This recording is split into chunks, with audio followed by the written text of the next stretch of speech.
అంతర్జాతీయ మహిళా దినోత్సవ వేడుకలు నిర్వహించారు। ఈ కార్యక్రమంలో మహిళలు అధిక సంఖ్యలో పాల్గొని కార్యక్రమంలో భాగంగా చిన్నారులు సాంస్కృతిక కార్యక్రమాలను కూడా ఆహుతులను అలరించాయి।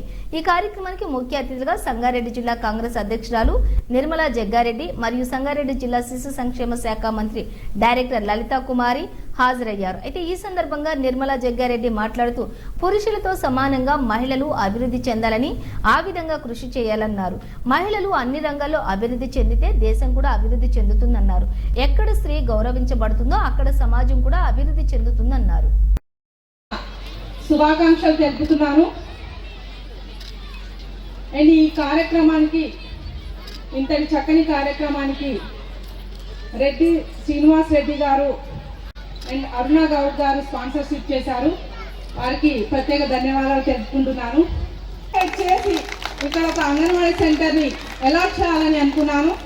అండ్ అలాగే హెల్త్ డిపార్ట్మెంట్ వాళ్ళతో కూడా మాట్లాడి అన్వాంటెడ్ బేబీస్ ఆర్ పిల్లలకి అందరికి అనే ఒక ముఖ్యమైన ఆలోచనతో పెట్టింది। కానీ అది రాను రాను ఏమైపోయింది, మనం బలహీనులమైపోయి మా తమ్ముళ్ళు కోపం రావద్దు।